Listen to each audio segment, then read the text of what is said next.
എല്ലാവർക്കും സുഖമാണെന്ന് വിശ്വസിക്കുന്നു. UDF സർക്കാർ ഈ തെരഞ്ഞെടുപ്പിൽ വലിയ വിജയം നേടിയതുകൊണ്ട് തന്നെ മുഖ്യമന്ത്രി നേരത്തെ രാജിവെച്ച് 15ാം നിയമസഭാ കേരള ഗവർണർ ആർലേക്കർ പിരിച്ചുവിട്ടു. UDF 102 സീറ്റ് നേടിയതുകൊണ്ട് തന്നെ പുതിയ സഭാകക്ഷി നേതാവിനെ തെരഞ്ഞെടുക്കാനുള്ള കാലതാമസം മാത്രമാണ് പുതിയ സർക്കാർ രൂപീകരിക്കുന്നതിനുള്ളത്.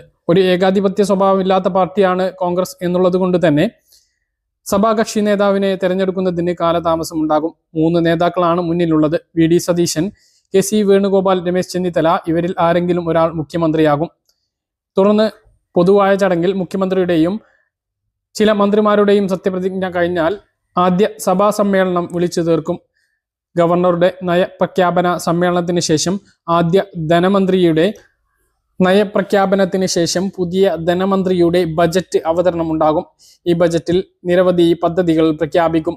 ഒരുപാട് വാഗ്ദാനങ്ങളാണ് UDF മുന്നോട്ട് വെച്ചിട്ടുള്ളത്. ക്ഷേമ പെൻഷൻ 5 വർഷം കൊണ്ട് 3000 രൂപയാക്കും എന്നാണ് ഒരു വാഗ്ദാനം. ഇതിൽ ചെറിയൊരു വർധനവ്, അതായത് 100 രൂപയുടെയെങ്കിലും വർധനവ് ഈ ബജറ്റിൽ തന്നെ ഉണ്ടായേക്കാനുള്ള സാധ്യത തള്ളിക്കളയാനാകില്ല. എന്നാൽ നിലവിൽ കടുത്ത സാമ്പത്തിക പ്രതിസന്ധി നേരിടുന്ന സർക്കാർ വലിയ കടബാധ്യത പുതിയ സർക്കാരിന്റെ തലയിൽ കയറ്റിവെച്ചിട്ടാണ് ഇറങ്ങിപ്പോകുന്നത്. ഈ ഒരു ബാധ്യത ഉള്ളത് കൊണ്ട് തന്നെ നിലവിലെ പെൻഷൻ 2000 രൂപ തുറന്ന് നൽകാനായിരിക്കും സാധ്യത എന്നും വിവരങ്ങളുണ്ട്. മെയ് മാസത്തെ പെൻഷൻ കൃത്യസമയത്ത് തന്നെ ലഭിക്കും.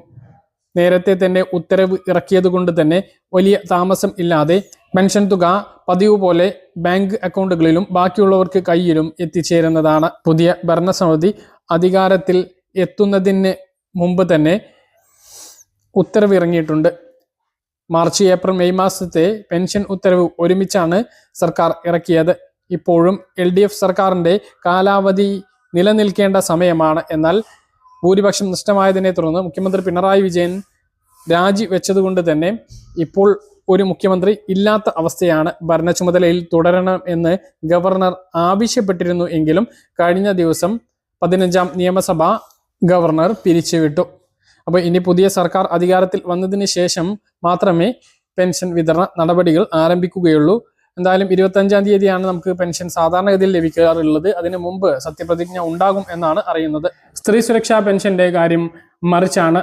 സംസ്ഥാന സർക്കാർ ഇലക്ഷന് വേണ്ടി മാത്രം പ്രഖ്യാപിച്ചിട്ടുള്ളൊരു പദ്ധതിയായിരുന്നു എന്ന് വേണം കരുതാൻ. ഫെബ്രുവരി മാസത്തിലാണ് വിതരണം ആരംഭിച്ചത്.